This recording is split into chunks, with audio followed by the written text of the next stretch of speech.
to a brand new episode of Coming Distractions. I'm your host, Jay. I'm here with Carrie. Hey.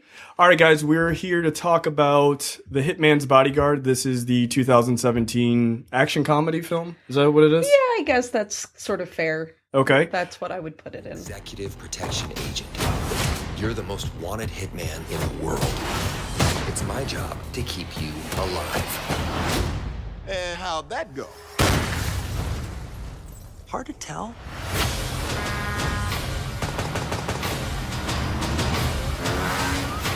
On three.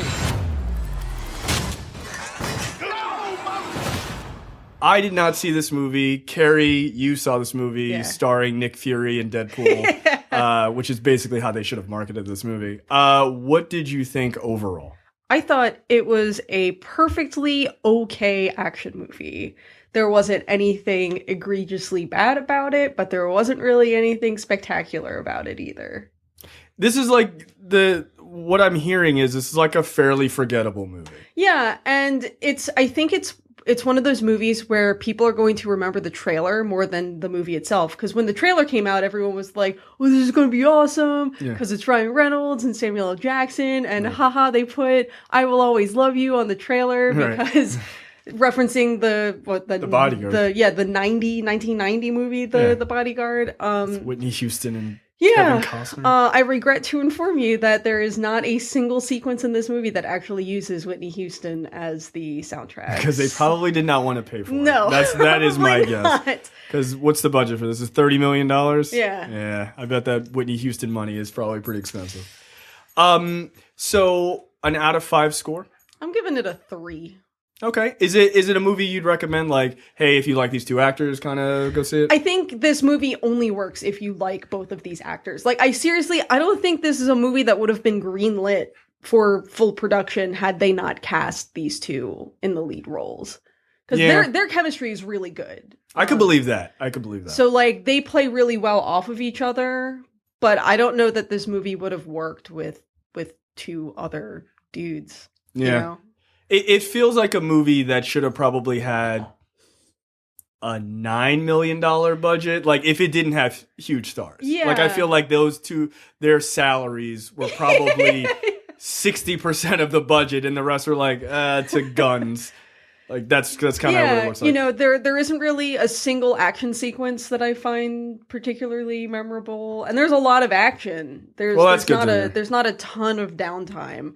The one scene that really stood out to me, as far as like an action scene went, was not even with either of the leads. It was with Selma Hayek in a flashback sequence where she fucking straight up murders like 6 dudes in a bar. And I was That's fair. I like Selma Hayek. Here for that. Dude, she's great in this movie. Like, all of the actors are good. Like, they cast Gary Oldman as the villain. Let me go over the plot real quick. That'd probably let's do good. So Ryan Reynolds plays the bodyguard, where he's basically sort of a freelance third-party special protection dude. And he was way up here. He was at the top of his game, and one of his clients got murdered. And so he sort of had a fall from grace, and now he's escorting, like, coked up attorneys instead in a shitty minivan. And Samuel L. Jackson is a contract killer. But Samuel L. Jackson's character has basically been summoned to the International Court of Justice to testify against this dictator Dukhovich, who's the president. Random Russian name of Belarus, aka Random Russian Nation. Close. We're going to draw this out of a hat. Belarus wins. Pretty much. And so Dukhovich is played by Gary Oldman, who's an asshole in real life, so... Yeah, that was sad to hear. So he's a great asshole in the movies, too. But he's committed all these sort of war atrocities and slaughtered villages full of people, and Samuel L. Jackson's character has the evidence against him. Right. But there's a mole in Interpol. So all these Interpol guys who are set to escort him across Europe immediately get killed. And so they have to call in this third-party guy to do it. Okay. But they hate each other. Because Samuel L. Jackson was the guy responsible for killing Ryan Reynolds' client. No, that's pretty good. So, And that's basically it. That's the whole story. And it's just them it's kind of like a road tripping movie. Yeah, it's it's a shitty escort mission for 2 hours. That's fair. That's fair. So you're saying a 3 out of 5. Yeah. Okay. How is the comedy? Because Ryan Reynolds has a very specific type of comedy. Mm-hmm. Sam Jackson plays to his, there's a lot of him saying motherfucker. Like, that's just who he is in general, so that's who he is in this movie.